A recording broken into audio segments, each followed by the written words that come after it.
So for the next 10 weeks, I think, in fact I know for sure, we are going to be using as a guide, The Gifts of Imperfection by Brene Brown. Let go of who you think you're supposed to be and embrace who you are. Your guide to a wholehearted life. So Guidepost 1 is cultivating authenticity, letting go of what people think. So Brene Brown says authenticity is the daily practice, she believes, of letting go of who we think we're supposed to be and embracing who we are. This is how we invite in grace, joy, and gratitude into our lives. So authenticity is a choice. It needs courage. It needs compassion. And it needs connection. And so I'm going to read what she has listed as definitions for those three. So courage, which I did not know, comes from the Latin word cor. And that is the Latin word for heart. And so the word courage originally meant to speak one's mind by telling all one's heart. Pema Chodron says compassion is a practice and it's daring. It involves learning to relax and allow ourselves to move gently toward what scares us. And then Brene Brown defines connection as the energy that exists between people when they feel seen, heard, valued, when they can give and receive without judgment, and when they drive sustenance and strength from the relationship. She talks a lot in her book about shame and how we live in perpetual shame in our life. There's not a human that doesn't do it. We're not good enough. That's shame. There's a difference between shame and guilt. Guilt is I've done something wrong. Shame is I am wrong. There is something flawed about me. Have you all experienced that at times in your life, right? There is something wrong with me. And the truth is, especially in this philosophy, there is nothing wrong with you, right? Nothing wrong with you. You're God-informed. And so I thought, great opportunity. Some of you have heard pieces of this story. Some of you may have heard the whole story before, and you're like, I'm going to snooze through this service today. She got nothing new she's telling me. I'm good with both. You know, pick up jewels. What I want you to do is as I tell my story, I want you to think about your story. Because every single one of you are survivors because you're here, and the path probably wasn't straight on and lined with gold, with princes on horses. All those things we were told as little girls. Marry Prince Charming. And we did. We just didn't know Prince Charming was going to be the sound guy. Right? We just didn't know. So I'm going to start at the very, very beginning because I think it's important and I forget how important it is.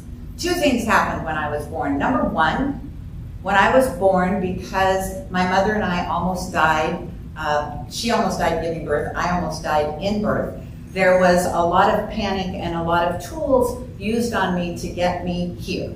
And because of that, my head was misformed, I had a blood clot or tumor at the back of my brain, and so when they let me go home, the doctor kind of handed my mom her baby and said, okay, here's the deal. She's probably, that brain tumor is going to disintegrate, and when it does, two things will happen. She'll either die or she'll be a vegetable for the rest of her life. The other thing that happened was that my mother did not want me to be born on leap year. And this was a story that I got from the time I could remember. It was, I woke up and I saw the clock and it was 10 o'clock and I said to the nurse, so excited, it's 10 o'clock. And the nurse knew exactly what she meant. She went over and held my mom's hand and she said, I'm sorry, it's 10 o'clock in the morning, not 10 o'clock at night. So my mom probably thought that was a funny story. To me, to any child that would hear that story, unless they're, really divinely present, you can't even get your birthday right. Right? So my birthday's wrong. I wasn't supposed to be born on the 29th. I am very glad I was now, but trust me, through the course of my life, it wasn't so much fun. And so, leaping forward, I'm a freshman in high school. I have a best friend. I adore her. I spend as much time with her as possible. We go to the ocean. We're at ocean shores, and we're riding, in motorcycles. We picked up 2 boys, or they picked up us. I'm not sure. They had those sand bikes, and we got on the back, and we're riding in and out of the water and getting splashed by the ocean water. It was so much fun. And within 2 months, she's diagnosed with leukemia. And this is what the doctor tells her mother, who then tells my mother that I overhear. Yeah, the doctor believes that cancer lives in all of us, and that it takes a shock to the system for it to activate. So now I've killed my best friend. I wasn't supposed to be born on the day I was born. In fact, I wasn't supposed to live. I was supposed to be a vegetable. Oh, I skipped something. When they took me to the eye doctor when I was 6 months old, he said by the time she's 5, she'll be blind. So I believe in miracles, just so you know. Because I believe I am a living, breathing, walking miracle, or misdiagnosed. Either way you want to look at it. And that's what I believe about all of you, just so you know. We got phones going off big time here today. Which is okay. I guess God is calling, as they say. Yeah, paying attention. God is paying attention. So, brings me up to freshman in high school, probably between my freshman and sophomore year. She died in May of my freshman year. By my sophomore year, I was very much into drugs and alcohol and self-destruction. And that was pretty much my life until I was 50. And I'm not going to go into the sordid details of that. I will tell you that I was a high-functioning alcoholic drug addict. I could go to work every day. There are people out there that can't. My heart goes out to them. I could. I was, however, and I will own this, I'll just use the word, I'm sorry. I know it's Sunday, but I was a shitty mother. You can't be a drug addict and alcoholic and be a good mother. I was not a good mother. I own that. I am a great grandmother. I'm not a great grandmother. Not yet. Don't put that out on my grandmother, please. I was thank you, Jim. I was an outstanding grandmother, or I am an outstanding grandmother. Thank you. Better choice of words. And what shifted for me at 50 was, and I know you've heard this, I heard this voice. And it said, you're going to have to change your life or you're going to die. Or you're going to kill somebody. And, pretty much looking at my life at that time, it didn't seem too far off the mark. I didn't have the common sense not to drive when I was drinking or using, so I could have definitely gotten in a wreck and taken out other people or myself. I was in highly abusive relationships, so I could have hurt somebody or they could have hurt me. So it didn't seem a stretch. What seemed a stretch was like, seriously, who would say that? I was not a church-going person. I was like, who put that thought into my head? But it made me wonder, like, okay, what would my life look like if it looked different? If I really found some way not to be this person any longer. And so I know you've all heard the story about going to the bookstore and finding the book and reading the book, and there's a bookstore behind my house, and I was so excited about what they were teaching, and I went in and said, great, love it, cannot and will not tell my mother that I'm a witch. I love this philosophy, but I think that would put her over the edge considering what she went through. Because as a mother, you can imagine what my parents went through. Looking at their daughter self-destruct, not once, not twice, over and over and over again. Those are not Those are funny stories you tell your girlfriends and they laugh, but that's not funny stories you tell here, just so you know, because they're not really that funny. Looking back on them, they do have humor, but still. So I said, what else is like this? And so I found it. There was the internet, not like it is today, trust me, but there was the internet. And I went online and I found Centers for Spiritual Living. And I thought, okay, let me see. There's one in Kirkland, and I lived in Renton, so I'm staying on this side of Lake Washington. And then there's one in Seattle. And I didn't know anything about it. I chose the one in Kirkland because I thought it was closer to my house, and I'm lazy. If I'm gonna do this, I want something close. I don't wanna have to work for it. So I wanted something closer to my house. Later, recently actually, I looked to find out what was closer. Seattle Church was actually closer, driving wise when you're driving.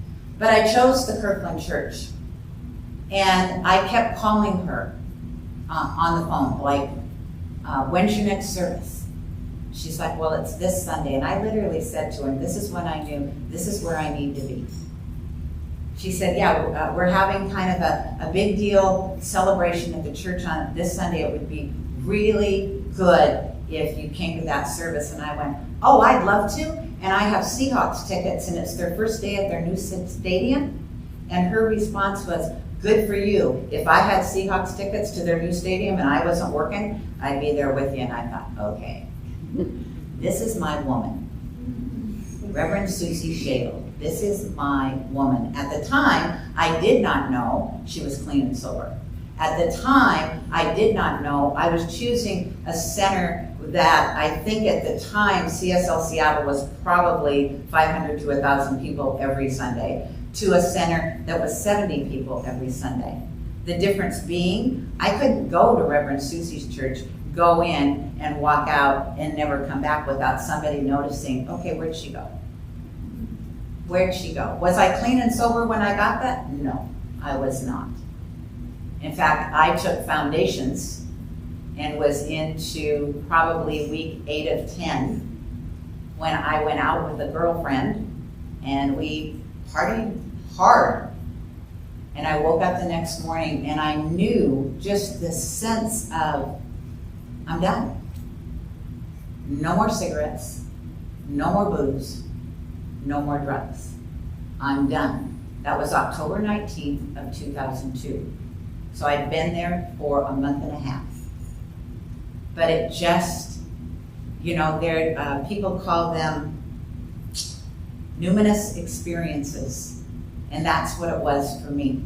A numinous experience is when an angel or God or whatever you want to call it, and it could be both, fills you up and moves out anything that is unlike it. And that's what happened that day.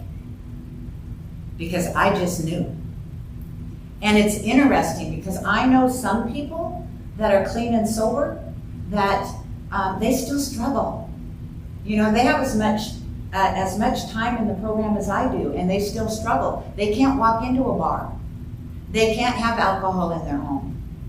And I'm thinking, again, the divine must have known what my path was going to be, because as a minister, you want to be able to have your community over to your house. And not everybody, quite frankly, has a problem drinking just because you do. And so it gave me that space to be able to be in community. It also introduced me to my husband, which was a plus. And so I don't think there's ever a mistake. I hope you're walking along your life with me, looking at different things that have happened in your life. There is no mistake. Is it divinely orchestrated? Ernest Holmes would say, what you think is, what you put out there, that's what's going to manifest in your life. I don't know what I was thinking that I would manifest all this good. Because trust me, from 50 and before, there wasn't that much good in my life except my 2 boys. So I don't know what happened, what the shift was. Was it a dream? Was it that voice? I have no idea. What I do know is it filled me up. And it made me who I am today. Now, interestingly, so Paul and I meet. We meet at church, and he says to people, and I never own this, and it's true. And he doesn't know this. I noticed him the minute I walked into the church. How could you not? Yes, I did notice him. I just, it was like, I'm like walking into the church, head down like this, going to sit up front. I sat up front, I'd listen to the service, I'd walk out, head down, get out of the church as quickly as possible. Please don't say hello to me. And then I'd get in my car and I'd cry all the way home. Those people don't like me. They don't know you, Gail, because you're in and out. But it was, it took me a while to go, oh, okay, this is safe. This is safe, because safety was important to me. This feels safe. So I volunteered. I think I shared with you, Reverend Susie called me the poster child for volunteering, because I knew that was my path. The more I volunteered, the more I showed up. I never missed a Sunday. Well, I missed one. And I missed one Sunday because I was literally sick. And I couldn't make it, and I didn't want to get everybody else sick. But other than that, I didn't miss a Sunday. Because I knew, like many people in recovery know how important meetings are. That was my meeting. That was my place I went. That was the community that I knew if I had any struggles, there was somebody there that I could just talk to them. I didn't have to say that I was struggling unless I wanted to. They were there just like you guys are here for each other, because you love each other. And you want the highest and best for each other. That's more important than just showing up on Sunday. It's the connections, so it's knowing that you have each other's back, knowing that you lift each other up, knowing that when poo hits the fan, that you have a place to go or somebody to call. Whether it's a practitioner, whether it's a friend you've made here, whether it's somebody in your care circle, you always have somebody. And I want you to think about maybe friends or family or people you know at work or you talk to that don't have that. They don't have that. That's why I think this community is such a blessing. Whether it's 30 people, 50 people, 300 people, it doesn't matter. Because you guys are here for each other. And that speaks mounds to who you are as individuals. And then collectively. Oops, where was I? Where was I? Where was I in my journey through my life? Oh, I met Paul. I confessed up that I did notice him. Then we started to flirt in about January. May was our first date. I don't know if this has happened to any of you. I do know it happened to Courtney. Is you just know you know. And so Paul and I are sitting down having coffee, knee to knee, at, help me honey, Zoba's. Knee to knee, and we're talking about him creating his record, and I'm so excited for him, and he reaches over and puts his hand on my knee. And it was like electric shock that went up my body and back down, and I went, I'm in. I didn't know if he was asking yet, but I knew. And I will tell you, and this is a shock to a lot of people, or not, that was a Thursday night. Friday night, he had a baseball game to go to, and I'm still kind of iffy about if he's really honest, because we had this big conversation. And he says, I'll call you tomorrow night from the game, and then Saturday we'll make arrangements to do something. And I went, we'll see. And he called. So I was like, winner. Saturday night we went out, and from that day forward we have been glued at the hip. Now some people will say, really? You knew, you went on a date, you skipped a day, and the next day that's it? Yep. That was it. You know when you know. So that was 18 years ago. And so then, you know, his son graduated from high school. The economy sucks, not just in Seattle, everywhere. It's 2007. Our real estate and financial people are up there going, oh yeah, those were not good years. And I just gotten laid off. And luckily I had been to it, I'd seen a documentary about Ansel Adams. Ansel Adams always wanted to go to Spain. And in the documentary he said, you know, and I was unemployed, and I thought, I can be unemployed anywhere. I might as well go to Spain and be unemployed. So I came home and said to Paul, you know what? I can be unemployed anywhere. Let's go to Santa Fe. Because we were like, we'll move to Albuquerque. It's close to Santa Fe, but it's got better opportunities for jobs. And I was like, let's just go to Santa Fe. Now I want you to understand, neither one of us had jobs. The housing market sucks. We're moving someplace we don't know a soul. We do not know a soul. But we're going to Santa Fe. Because why not? And it is gorgeous. It is gorgeous. I will share with you, and I don't know if I've ever shared this with my husband. We hadn't been there that long. We still have the Porsche.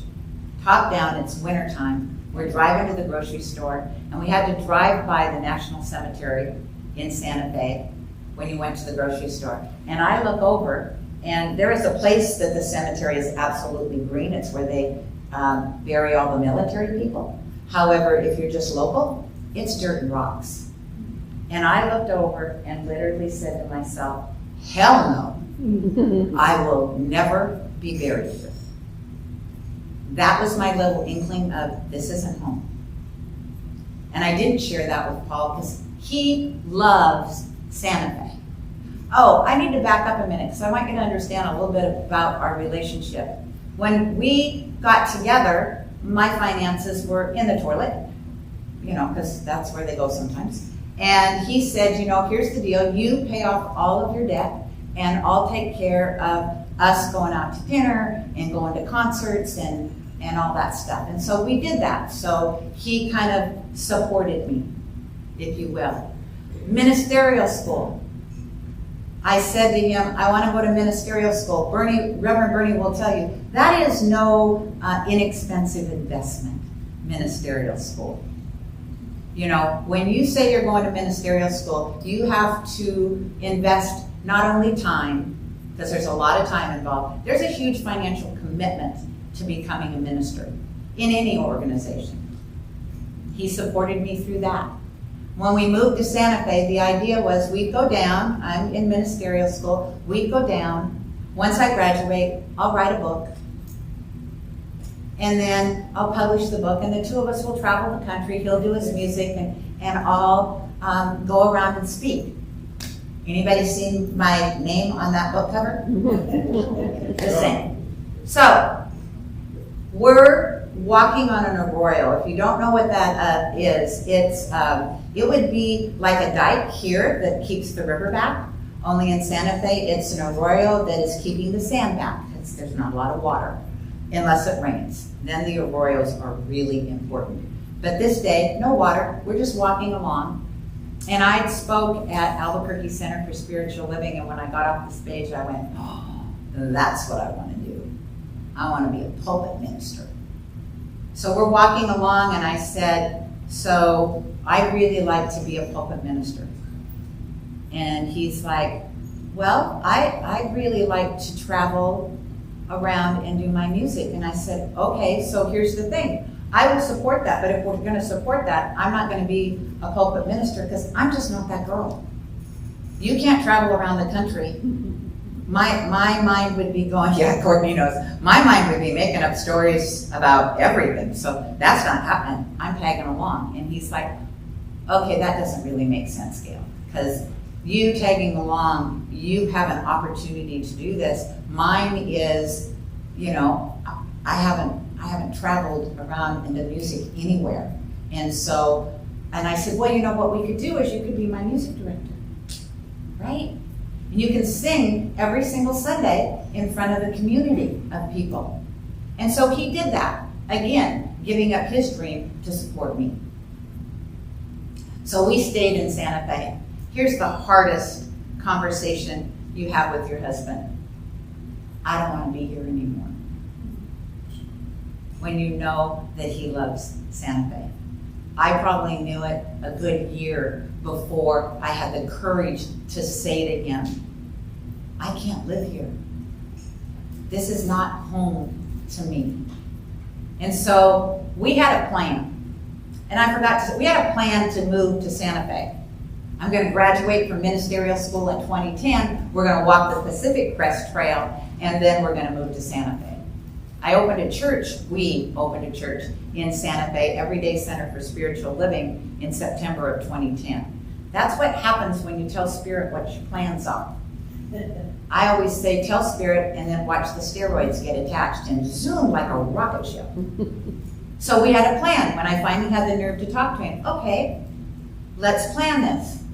So 2020, I'll retire as a pulpit minister and we'll move back to Seattle and you can focus on your music. Great plan, except then that, as all of you know, then a position came open at Genesis Center for Spiritual Living, and I candidated and got selected to be the minister here. Again, steroids. And here we were. Exciting stuff. Exciting stuff. And then COVID hit.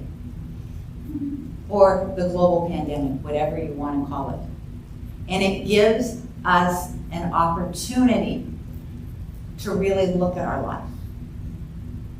To look at how many times your husband has given up who he wants to be and how he wants to be in the world so that you can live your dream. Never complaining, never saying to me, when's it my turn? Ever. And so we decided probably a couple months ago to sell our house in Kent. That's why Paul is doing all of the remodeling work. And with that, to move to Birch Bay, Washington, because it puts me next to the water, which I looked at at COVID. If I look at all my pictures on Facebook, and please go look, every place I go on vacation, I am either on the ocean or I am in Canada. And Birch Bay, that gives me both. I'm either on the ocean or I'm in Canada. Or I'm in Bellingham, eating great and having great coffee. So I told the board 2 weeks ago that on December 31st of this year, I will no longer be the senior minister at Genesis Center for Spiritual Living. That I am going to start a focus ministry, and that I am going to coach, and I'm going to speak, and my husband is going to do nothing except create music and play. Because his happiness is going to make me really happy. And so I want you to all take a breath. Because that's a lot, and I know it's a lot. But what I want to tell you is nothing is better for you as community members to watch your minister walk her talk. There is none of you that should, for an instant, none of you should think, I can't do that. Yes, you can. I am living, breathing proof with a mind that tells me all the time, you're not good enough. No, you can't. Why would you do that? That's silly. And I do it anyway. You know why? Because God's got this, not me. God's got this. You need to get off the fence. You need to do things that make you happy. And this made me happy. Please don't misunderstand. I love this community. I do. And yet what I realize is it's time for me personally to really walk my talk. And walking my talk means not having the comfort of knowing that that paycheck is absolutely going to come in because I am the senior minister at a community. Walking my talk is, you think you're a good coach, then go out and coach. You think you're a good speaker, then find yourself speaking gigs and go out and speak. Support yourself. Put your money where your mouth is. Let your husband, for once, live the life that he absolutely told you from the day he met you was his passion. So I ask each one of you, where are you living small? Where are you not doing what God has called you here to do out of fear? Out of, I guess fear. Just out of fear. Because that's what it is. Or out of shame. Because you're worried about what people think. And quite frankly, that's not going to get you anywhere, because everybody in here right now has a different thought. Some of you are like, woo, good for her. And others are like, is she out of her mind? Some people were like, I never liked her anyway, I can hardly wait till the next minister gets in. Come on, they're out there, it's okay. It's okay. Right? Everybody's got an idea of who you should be and how you should do it and where you should live your life. And the truth is, you and God, you're the only two people on the planet that know what's right for you, unless you share your dreams with other people. And I suggest you do that too, because obviously it puts steroids on your dream and like a rocket ship, bam. So, I'm complete, bye. No, so I will be here until December 31st. We will candidate for a replacement. The Board of Trustees made that decision. And I guess right now, the nice thing to do before I pray us out is, does anybody have any questions? Because that was like a huge... You're all good? Cool. Ah, Bernie? Just want to say we love you. Thank you, Bernie. I love you. Right. You're not going to forget about us, are you? Absolutely not. Good. Birch Bay is not that far away, and cover your ears, honey. No, you're all invited. Seriously. So close to Canada and Bellingham. Oh, and I forgot, Mount Baker. So I got skiing, I got the ocean, I got Diane crossing the border, so now she has a place to stop and say hello. Sounds like a sacred guest to me. Pardon? That sounds like a sacred guest to me. Yeah. It's all there. Yeah, it is. It's all there. It is all there. And we look at houses sometimes around the area, and I'm like, oh, yeah, no, that's not Birch Bay. You know, Birch Bay is it. And my prayer to God is perfect house, perfect price, perfect place, brought to the market at the perfect time, so Paul and I can buy it easily and effortlessly. So I look at Birch Bay and go, there's nothing for sale up there. What the heck's going on? And I get this voice, are you ready to buy? No, I'm not. Thanks for the reminder. So, any other questions before we pray? Randy? I would say, as a founder of this community, a founding member of this community, when Charles left, we did what's going to happen. You are a perfect candidate to step in, and so I know there's a perfect candidate to step in after you, and we love you. Thank you, Randy. Absolutely right. What we know is the universe abhors a vacuum. And so I'm going to step out, and I wish you guys would go like, oh my God, where's Gail? And what's going to happen is you're going to be like, oh, wow, rockin', let's go. And we will stay in touch, I am sure, because I'm friends with all of you on Facebook. I will still be a member of Genesis family, so I can see what everybody's doing and what's going on. And that's not till December, so you're not getting rid of me that quickly. Anything else? I want to thank the practitioners that I asked to come and show up and hold vigil today. Thank you for doing that. I greatly appreciate it. I want to thank the Board of Trustees for holding the confidence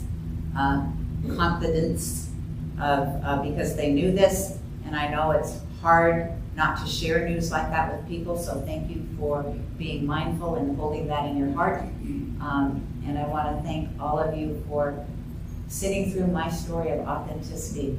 And I know that each one of you eventually will get to a point that's like, you go girl.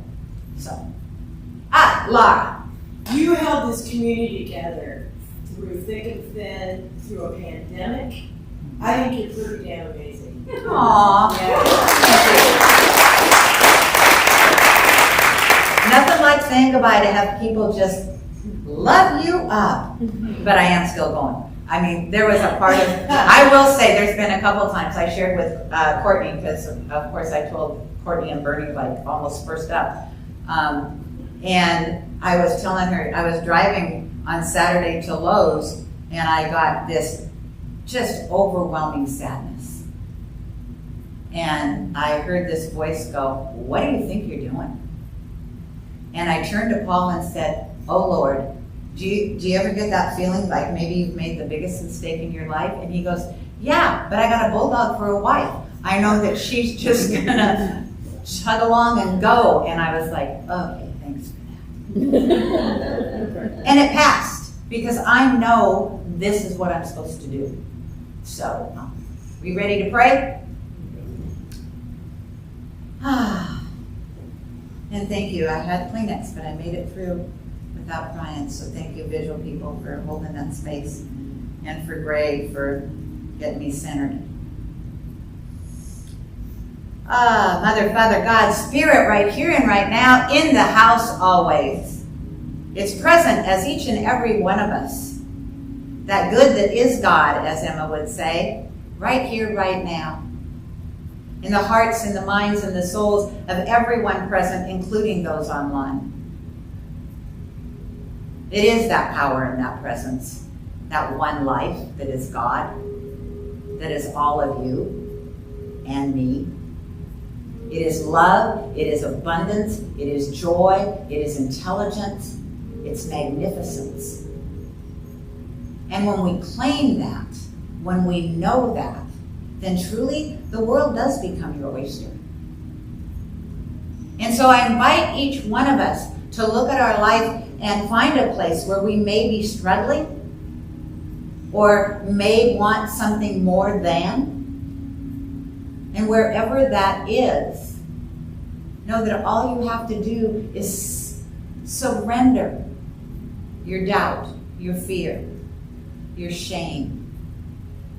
Surrender it to that which loves you unconditionally, like I do. Surrender it to the knowingness that you are on this planet at this time for the perfect right reason, in the perfect right place. I want you to think about the people sitting here. What brought us together? Right? When you think about it, you say, oh, Genesis. No, what brought you to Genesis? And then what brought you to Genesis, then what brought the person next to you to Genesis? And why were you here at the same time? I want you to really think about your life and how it unfolds and plays out before you. So I really, really know that each and every one of us, what we think, what we feel, what we speak, and what we believe creates our reality. And so I know from this day forward, each one of us like, whoa, all right. I'm getting up on top of that white horse. And I am going to ride. Because that's why you're here. You're here to have your hair blow back. You're here to have a smile on your face. You're here to live your life out loud. And the truth is, nobody can do that for you. And so today, as always, I just say thank you, God. Thank you for this vision of these people living their life out loud. I picture all of us like with wings.